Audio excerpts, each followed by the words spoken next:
జగన్ ప్రభుత్వం 2019లో వచ్చిన తర్వాత మరి ఒక వినూత్నమైన కార్యక్రమానికి అయితే శ్రీకారం చుట్టారు. అదే సచివాలయ వ్యవస్థ. దేశంలోనే ఎక్కడా లేని విధంగా మరి ఈ సచివాలయ వ్యవస్థ తీసుకొచ్చినటువంటి జగన్మోహన్ రెడ్డి ఇందులో భాగంగా వాలంటీర్ వ్యవస్థను కూడా సృష్టించారు.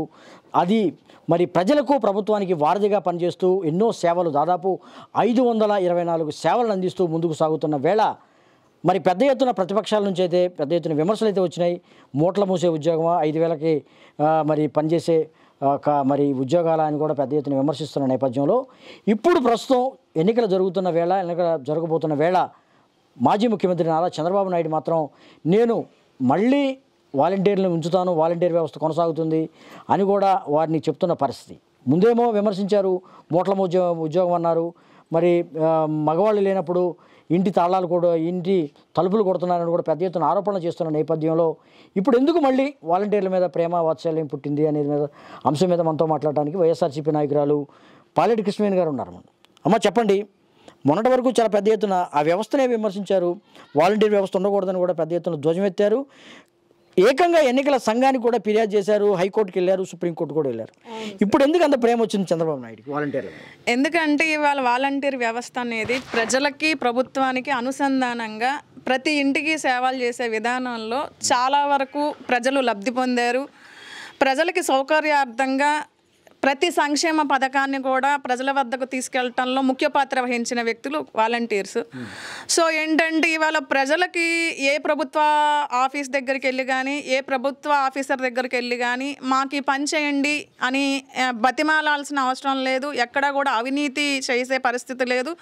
అలాంటి వ్యవస్థనన్నిటిని కూడా తుడిచిపెట్టేసి పక్కన పడేసి జగనన్న ప్రజల వద్దకే పరిపాలన అనే విధానంతో ప్రతి గ్రామానికి సచివాలయం వ్యవస్థ తీసుకొచ్చి ప్రభుత్వ సంక్షేమ పథకాలన్నీ కూడా ప్రజలకి అందించే విధానంలో వాలంటీర్ వ్యవస్థ ముఖ్య వ్యక్తులుగా పనిచేస్తా ఉన్నప్పుడు దేశంలోనే ఫస్ట్ అనుకోవచ్చు, ప్రథమం అనుకోవచ్చు. ఎస్, అవును. అయితే చంద్రబాబు నాయుడు గారు ఈ వాలంటీర్ వ్యవస్థని నిర్వీర్యం చేయటానికి చాలా పచ్చ విషయాన్ని కక్కారు. మూటలు మోస్తున్నారని అన్నారు, లేదంటే కూలీ చేస్తున్నారన్నారు. మీకు ఇచ్చే జీతం కనీసం మీరు తీసుకునే జీతం కన్నా కూడా రోజు భిక్షగాడు ఎక్కువ సంపాదిస్తున్నాడు అన్నారు. లేదంటే అసలు ఎంటైర్ తెలుగుదేశం పార్టీకి సంబంధించిన వ్యక్తులందరి చేత వాళ్ళని చీ అనిపించారు. ఇవాళ విద్యావంతుల్ని, బీటెక్లు చేసేవాళ్ళని, పీజీలు చేసేవాళ్ళని ఇవాళ నిరుద్యోగులుగా ఉంటే ఒక కూలీ వ్యక్తులుగా వాలంటీర్ జాబులు ఇచ్చేసి మేము జాబులు ఇచ్చామని చెప్పుకుంటున్నారని ఎన్నో ఆరోపణలు చేసినా ఇవాళ వాలంటీర్లుగా ఉన్న వ్యక్తులు ఎమ్మెల్యేల కంటే ఎక్కువ గౌరవంగా బ్రతుకుతున్నారు సార్. ఎందుకంటే వాళ్ళు ప్రజలతోటి అనుసంధానం అయ్యి ప్రజల వద్దకు ఇవాళ ప్రభుత్వాన్ని తీసుకెళ్లే విషయంలో చాలా గర్వంగా పనిచేస్తూ ఉన్నారు. ఇవాళ ప్రతి సంక్షేమ పథకాలని ప్రజల వద్దకు తీసుకెళ్లారు. కాబట్టి ఇవాళ చంద్రబాబు నాయుడు గారు దాన్ని చూసి ఓకే ఇది సక్సెస్ అయింది కాబట్టి అప్పుడు నేను తీసేసేస్తానన్నాను, ఇప్పుడు సక్సెస్ అయింది కాబట్టి ప్రజల వద్దకి ఇవాళ జగన్మోహన్ రెడ్డి అనే వ్యక్తి ప్రజల వద్దకు వెళ్ళటానికి ఈ సంక్షేమాన్ని జనాల వద్దకు తీసుకెళ్ళటానికి వాళ్ళు ముఖ్య పాత్ర వహించారు. కాబట్టి నేను కూడా ముందుకు తీసుకెళ్తాను అని చెప్పేసేసి ప్రతిసారి చంద్రబాబు నాయుడు గారు ఏదైతే ఎన్నికలకు ముందు ఒక మాట ఇచ్చి గెలిచిన తర్వాత ఎలా మాట తప్పుతారో ఆ విధానాన్ని ముందే చేసి చూపిస్తున్నారు. అంటే వాలంటీర్లు నమ్ముతారా? చంద్రబాబు చేసేటువంటి వ్యాఖ్యలు కానీ ఇచ్చేటువంటి వాగ్దానాలు కానీ వాలంటీర్లు నమ్మే అవకాశం ఉందనుకుంటున్నారు? అసలు చంద్రబాబు నాయుడిని నాయకుడిగా వాలంటీర్లు ఒప్పుకుంటారా? అసలు ఫస్ట్ ఒప్పుకోరు. ఎందుకంటే జీతాలు ఇవాళ వాలంటీర్స్ వాళ్ళు చేసిన సేవలకి వాళ్ళు చాలా మనస్తృప్తితోటి, ఆత్మసంతృప్తితోటి చాలా ప్రశాంతంగా మేము చేసిన సేవలు ప్రజలకు చేస్తున్నాము, ప్రభుత్వం నుంచి మేము ప్రజలకి వారధులుగా మేము సాటిస్ఫైడ్గా ఉన్నామని చెప్పి వాళ్ళు చాలా హ్యాపీగా ఉన్నారు. అలాగే వాళ్ళ దత్తపుత్రుడు కూడా నాకు సెంట్రల్ ఇంటెలిజెన్స్ రిపోర్టు ద్వారా నాకు ఇంటిమేషన్ వచ్చింది, ఎవరైతే ఒంటరి మహిళలు ఉంటున్నారో వాళ్ళు పర్సనల్ ఇన్ఫర్మేషన్ తీసుకొని ఇంట్లో మగవాళ్ళు లేనప్పుడు ఇవాళ లేడీస్ని లేదంటే ఆడపిల్లల్ని మిస్ చేస్తున్నారు, ఉమెన్ ట్రాఫికింగ్ చేస్తున్నారు అని చాలా పెద్ద బండరా వేసాడండి. వేసినప్పుడు పెద్ద ఎత్తున వాలంటీర్ వ్యవస్థ మొత్తం ప్రశ్నించితే ఎంతవరకు సరి చేసుకోలేని పరిస్థితుల్లో పవన్ కళ్యాణ్ ఉన్నారు. ఏదైతే పవన్ కళ్యాణ్ నేను మహిళల కోసం పోరాడతానని చెప్పిన వ్యక్తి ఇవాళ వాలంటీర్ వ్యవస్థలో మహిళలు ఎంతోమంది పనిచేస్తున్నా అలాంటి మహిళల మీద సాక్షాత్తు మహిళల మీద నిందేసినట్టే కదా వాళ్ళ దత్తపుత్రుడు. పెద్ద పెద్ద ఎత్తున సంచలనం కూడా అయిందని కూడా చెప్పుకోవచ్చు. అయితే ప్రస్తుతం ఈ జరుగుతున్న ఎన్నికల్లో చంద్రబాబు కానీ పవన్ కళ్యాణ్ కానీ బీజేపీ కానీ ఉమ్మడిగా వెళ్తున్నారు, ఉమ్మడిగా పోటీ చేయబోతున్న నేపథ్యంలో ఏదైనా ఒక వాగ్దానం ఇచ్చేటప్పుడు ఇతర పార్టీలతో కలుపుకోవాలి కదా. వాలంటీర్లు పవన్ కళ్యాణ్ ఏమో మహిళల్లో మిస్సింగ్ కేసులో వీళ్ళంతా బాధ్యతలు అంటున్నారు, ఇటు చూస్తేనేమో పవన్ కళ్యాణ్ ఏమో ఇటు వద్దన్నాడు, ఈయనేమో మీరు మిమ్మల్ని ఉంచుతాను కొనసాగిస్తాను అని చంద్రబాబు అంటున్నాడు. ఏంటి ఈ గందరగోళం ఏంటి పరిస్థితి? అధికార దాహంతో అధికార పీఠం ఎక్కటానికి ఎలాంటి కళ్ళబొల్లి కబుర్లు చెప్పైనా సరే వాళ్ళు అధికారాలకు రావాలి, పెత్తందారి వ్యవస్థని జనాల్లోకి తీసుకురావాలనేది ముఖ్య ఉద్దేశం అండి. వాళ్ళ పొత్తులతో ఎన్ని పెట్టుకున్నా కానీ వాళ్ళ పవన్ కళ్యాణ్ అనే వ్యక్తి వాళ్ళ ఇంటి ముందు నిలబడే కుక్క తప్ప, కాపులాగా ఉండే కుక్క తప్పితే ఈ చంద్రబాబు నాయుడు గారు 21 బిస్కెట్లు వేసినా తింటాడు, 18 బిస్కెట్లు వేసినా తింటాడు. అసలు బిస్కెట్లు ఏమీ లేకపోయినా కూడా కాపులా కాసుకుంటూ ఉంటాడు తప్ప.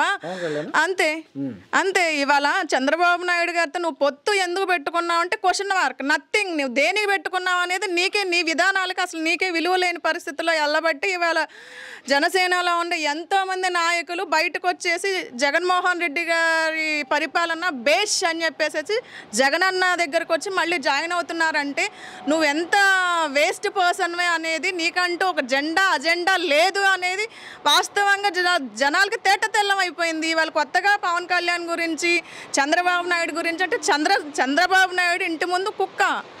ఓకే ఓకే ఓకే కృష్ణవేణి గారు, ఇక్కడ అంటే వాలంటీర్ వ్యవస్థను కొనసాగిస్తాను అన్నాడు. వాలంటీర్ వ్యవస్థ ఇంక్లూడింగ్ సచివాలయ వ్యవస్థతో ముడిపడి ఉంది. అంటే వాలంటీర్లను కొనసాగిస్తానంటే సచివాలయ వ్యవస్థ కూడా కొనసాగుతుందని అర్థమేనా చంద్రబాబు చెప్పిన మాటల్లో? అది ఆయన స్పష్టం చేయలేదు కదా సార్. ఇప్పుడు స్పష్టంగా వాలంటీర్ వ్యవస్థ కావాలి, సచివాలయ వ్యవస్థ లేకపోతే వాలంటీర్ వ్యవస్థ లేదు కదా. అతను అది స్పష్టం చేయలేదు కదా, స్పష్టం చేయలేదు. దీంట్లో ముడిపడి ఉంది లేదు కోటేశ్వరరావు గారు. ఇవాళ ఏంటంటే సచివాలయ వ్యవస్థని నేను కొనసాగిస్తానని చెప్పట్లా, వాలంటీర్ వ్యవస్థ నా కింద సైనికులుగా పనిచేస్తారా, ఏదో పవన్ కళ్యాణ్ జన సైనికుల్లాగా వాలంటీర్ వ్యవస్థ కూడా నా కింద పనిచేస్తుంది అనుకుంటున్నారు. నాకు తెలిసి సచివాలయ వ్యవస్థ లేకపోతే వాలంటీర్ వ్యవస్థ లేదని నేను అనుకుంటున్నాను. సచివాలయ వ్యవస్థ లేకుండా వాలంటీర్ వ్యవస్థ లేదండి. ఇవాళ జగన్మోహన్ రెడ్డి గారు తీసుకొచ్చిన గొప్ప గొప్ప డెవలప్మెంట్స్లో సచివాలయ వ్యవస్థ అనేది చాలా గొప్ప వ్యవస్థ అది. సో సచివాలయ వ్యవస్థ లేనిది వాలంటీర్ వ్యవస్థ లేదు అనేది ప్రజలకు అవగాహన ఉంది. చంద్రబాబు నాయుడు గారికి అవగాహన ఉందో లేదో తెలియదు. దాని గురించి ఇంతవరకు క్లియరెన్స్ ఇవ్వలేదు. క్లియరెన్స్ చంద్రబాబు నాయుడు గారు ఇవ్వలేదు. ఏ కాడికి నేను అధికారంలోకి రావాలి, నేను సీఎం పీఠం ఎక్కాలి అన్న ఉద్దేశంతో బీజేపీతో పొత్తు పెట్టుకొని, లేదంటే జనసేనతో పొత్తు పెట్టుకొని, ఇంకా రాబోయే రోజుల్లో ఇంకా 2-3 పార్టీలతో పొత్తు పెట్టుకున్నా కూడా ఆశ్చర్యపోనక్కర్లేదు. ఈ వాగ్దానంతో చంద్రబాబు అనుకున్నది ఏమన్నా సఫలమయ్యే అవకాశం ఉందనుకుంటున్నారు? డెఫినెట్గా ఇవాళ జగనన్న చేసిన సంక్షేమానికి ప్రజలందరూ కట్టుబడి ఉన్నారు సార్. ఏపీ రాష్ట్ర వాలంటీర్లు ప్రభుత్వానికి ప్రజలకి అనుసంధానమై ఉన్నారు, వారధులుగా ఉన్నారు, అనుసంధానమై ఉన్నారు. ఇవాళ వాళ్ళు మంచి చేసే విధానాల్లో ముందుకెళ్తా ఉన్నారు. కాబట్టి ఇవాళ చంద్రబాబు నాయుడు గారు ప్రతి విషయంలో కూడా జగనన్న చేసిన దానికి నేను మళ్ళీ పేర్లు మార్చి చేస్తాను అంటున్నారు తప్ప వాళ్ళంటూ కొత్తగా ఏది క్రియేట్ చేయట్లేదు. ప్రజలు నమ్మటానికి సిద్ధంగా లేరు. గతంలో ఏం చేశారు ఇప్పుడు చేయటానికి. సో ప్రజలు చంద్రబాబు నాయుడు గారిని కానీ నారా లోకేష్ని కానీ నమ్మటానికి సిద్ధంగా లేరు. 175 నియోజకవర్గాల్లో వైఎస్ఆర్సీపీ జెండా ఎగరవేయబోతున్నాము, జగనన్నని సీఎంగా చూడబోతున్నాం అంతే.